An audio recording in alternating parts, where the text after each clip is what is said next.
Are you a technician who wants to set yourself apart? Then the Trusted Technician podcast is for you. I'm Derek Hoferter, coach and trainer at SBE, and on this podcast, we will have experienced HVAC coaches and trainers, as well as top-performing technicians, all sharing their tips and strategies to help you be more successful. Hey everybody, this is Coach Derek. The ideas and the strategies that you hear on this podcast come from training and coaching. If you would like access to this coaching, the stuff that you hear these technicians share on this podcast, it's made them super successful. We want to coach and train you. We're going to be coming to a city near you for a live 2-day in person, where you're going to be learning how to have higher average tickets, how to close more opportunities, and how to become the trusted technician. Visit sbeodyssey.com to see the cities and the dates. We'd love to see you there. All right. Welcome to the Trusted Technician Podcast. This is Coach Derek at SBE. Today we have Jonathan with us from Wooldridge in Virginia. Jonathan, welcome to the podcast. Thank you, Derek. Glad to be here. Yeah, man. Thanks. So let's just get started with the basics. What got you into HVAC?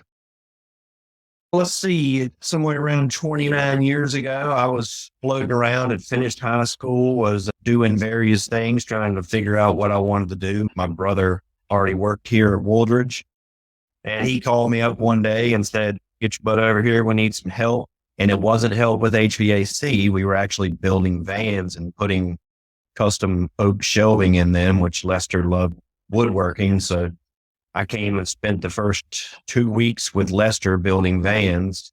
So really got to know the founder, owner of the company at that point in time. There were only 12 people that worked here then. There's over 80 now. So it was a good time to be with him. After that, he said, "Hey, you can either carry on or we got a spot in the install department for you." And I said, "Yeah, I'll help you out this summer." And I did that. And here we are 29 years later.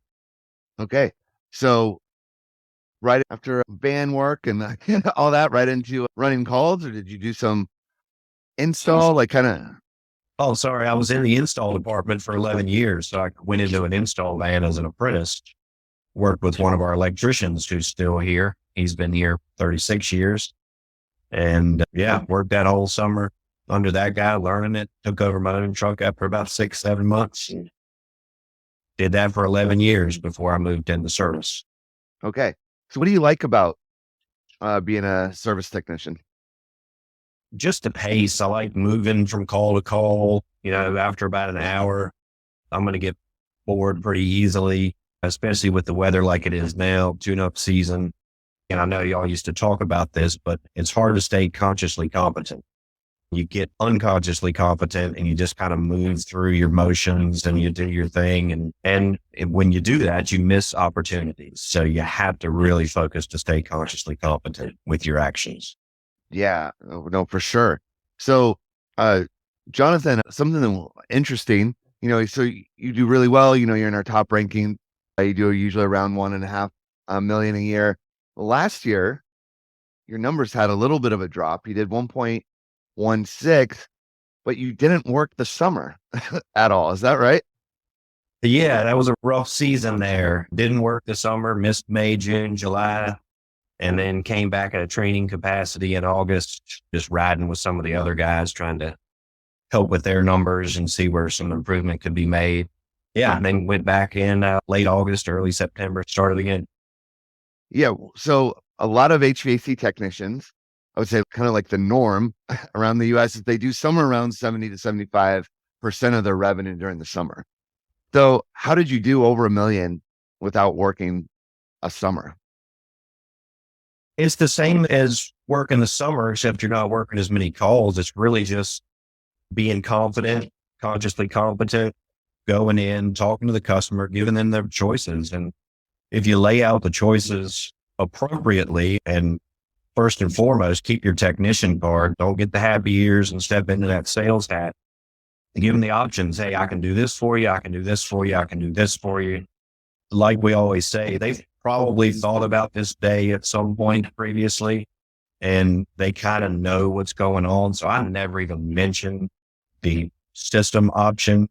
I'll say, well, you've got this, and then I can do this for you. And then what the last one is, kind of in a jesting way. And they said, "Oh yeah." And then they sell it to themselves. I like that. That's a great approach. And, you've probably been thinking about what your third option is, especially with like the age of the system and all that. Don't make me say no. Yeah. Yeah. I like that approach. So you said you got to lay out the choices appropriately. What do you think is an inappropriate way to lay out choices? Inappropriate way to lay out choices. And I'm sure I've done it inappropriately many, many times. I would say telling them what to do is probably not a good idea. So if you're telling them what to do, it's obviously not a choice. If they ask you, hey, what would you do?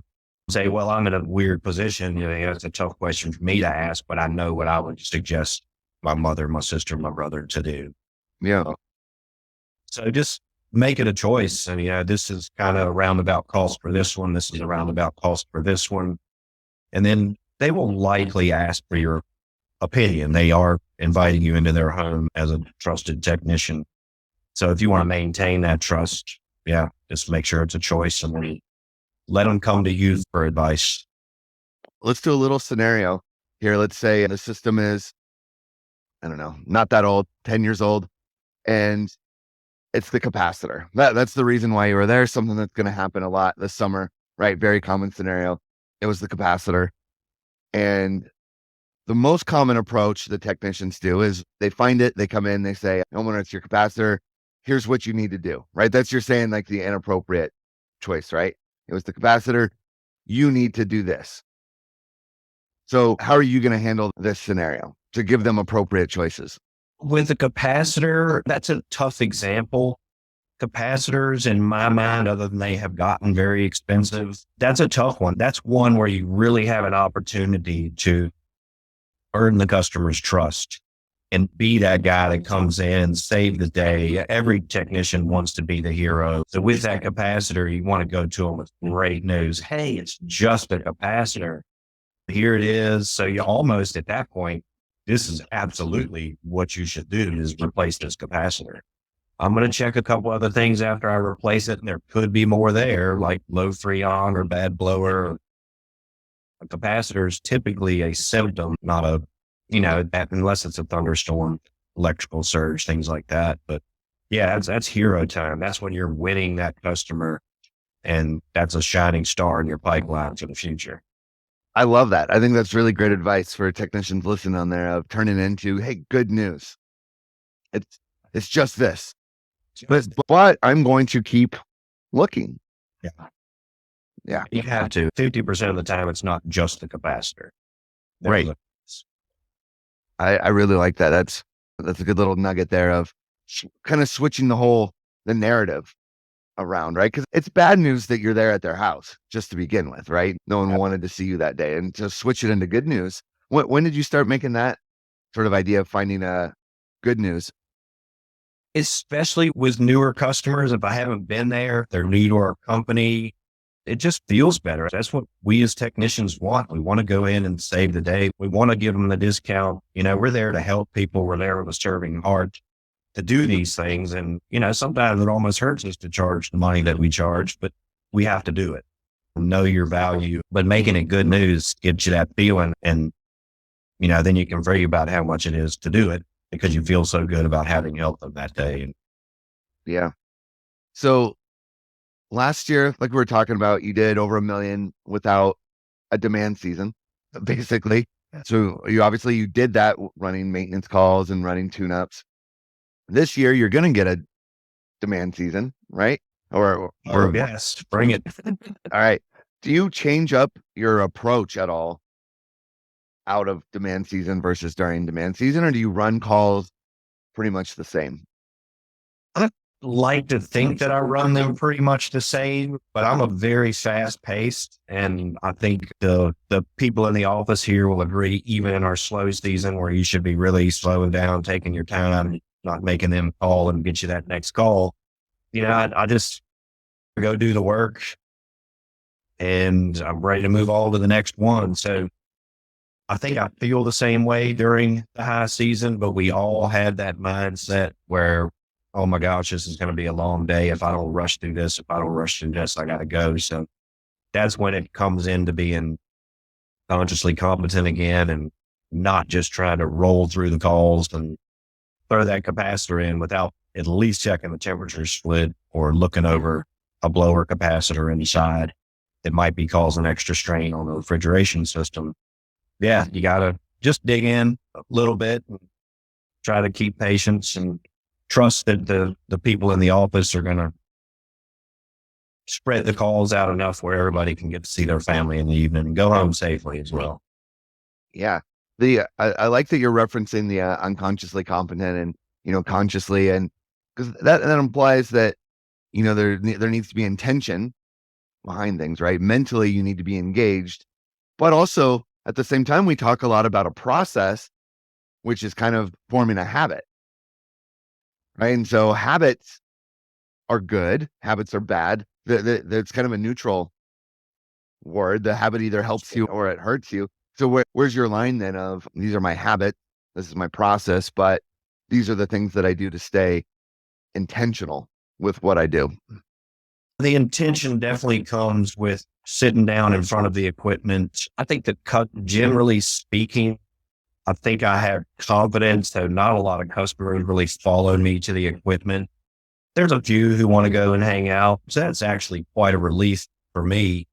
And then you can sit down and really go through and look through, and I'm looking for oil spots. And being conscious like that, you can't just think of it as looking for opportunities, but you are in fact looking for opportunities. You're looking for things where you can save the customer either that breakdown in a couple of months, the breakdown during heavy season, or save them from a catastrophic failure that could have been avoided by just staying intentional. And that comes from, having the serving heart, being a service provider. Yeah. When you first get to the house, what is your process? Like, you knock on the door, they open it, how are you doing? All that type of stuff. You invite yourself in. What is your strategy now, right when you walk in the door? My strategy is generally business, just a brief, cordial, hello, how you doing? I know a lot of my customers and I've known them for maybe 20 years. I know a lot of Wooldridge's customers just from being here so long. So there's some personal relationships and that stuff is a little different, but just in a general habit sort of sense, I like to just stay business up front. And then after the call's finished and we've done our business, of course, while you're there collecting payment stuff, that's when you start to get into the relationship, at least me starting to get into the relationship building. Just kind of straightforward. So I'm going to go in and say hello. How's everything been working? A lot of people want to take you for a tour and show you everything. And sometimes you can tell that they don't want you to. And if you get that sense, I will say, hey, I can find everything, man, a few thousand houses. I'll come find you in a minute and let you know if I have any questions. So I kind of put them at ease, let them stay in their routine, let them stay king of the castle and kind of stay out of their way as much as possible until something comes up. And then, you ask them permission, of course, at that beginning. I'm going to come find you if I see anything to be concerned about. And so the habit's just straightforward. I wouldn't even call it a habit. I've been doing it for so long. It's obviously a habit. I don't even know where it came from.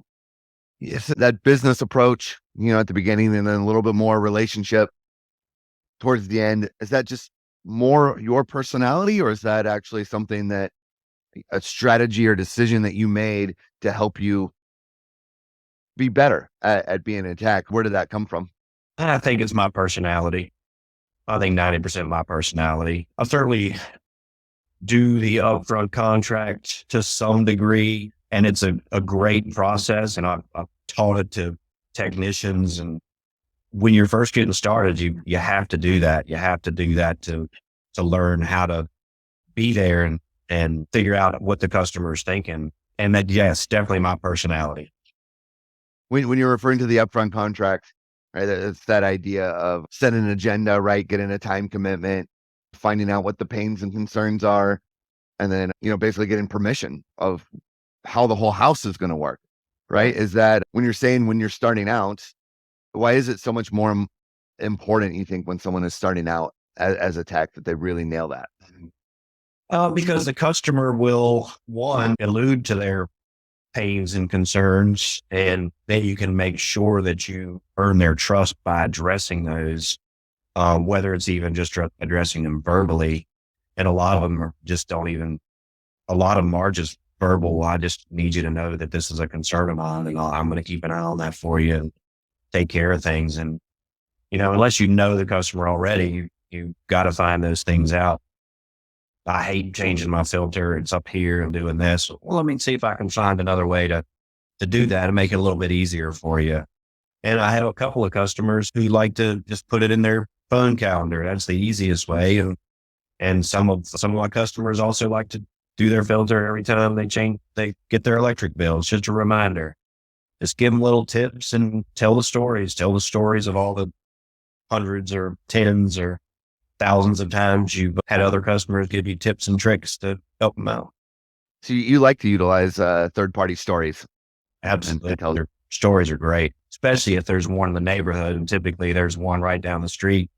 I don't usually name drop or anything, but I'll say, I was down the street about 5 houses down here. And then they'll say, oh, are you talking about so-and-so? I know they use you. And let them bring that stuff up and then tell them the story. Yeah, she's in a similar situation and had some growth in her unit. She decided to do some indoor air quality products to deal with that. And then we're in a whole another conversation and talking about IAQ and UV lights. I'm glad you mentioned that. Stories are so powerful. Like you said, we can't remember like somebody's phone number, but we can remember a 20-minute story, right? It's just the way that our brains work. And I feel like they're so highly underutilized by technicians, or there's like a hesitation to do it or something like that. So I'm glad that you mentioned that, because as you found, right, stories, and doesn't it like take the pressure off of you to try to like have to sell, or you can just tell a story? Well, it does, but it really puts the customer at ease more than takes the pressure off of me. I'm still there to do a job and everything else, but it certainly puts the customer at ease, and you can almost see their shoulders drop and their hand come off their wallet. They're just relaxes them. Oh, now we're just chatting. Yeah. Stories. Yep. Everyone loves a good storyteller, right? That's been in our human history, I think, forever. That's really good. If a technician is just brand new, right, and they're starting out, how do they go about collecting stories? What would be your advice for them? Because they might say, well, you've been doing this for, how long? It would be easy for you to have stories. What would be your advice to someone in that position? I think part of the training process is me telling stories and other people telling stories, and you can use those stories for yourself. It doesn't have to be your story. You can, we all share stories from several thousand years of history, and we share them down the line. So yes, somebody else's story. Hey, so-and-so said they did this. You can do that with your customers too. Hey, one of the guys I work with had a customer who did this. Use those stories and tell those stories as if, you're just sharing that third party story. It's great advice. All right, Jonathan, thank you so much for joining us on the podcast. We really appreciate it. It's my pleasure. Thanks for having me, Derek.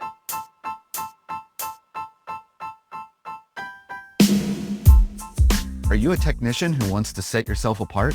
Then the Trusted Technician Podcast is for you. I'm Derek Hofrichter, coach and trainer at SBE. And on this podcast, we will have experienced HVAC coaches and trainers, as well as top performing technicians, all sharing their tips and strategies to help you be more successful.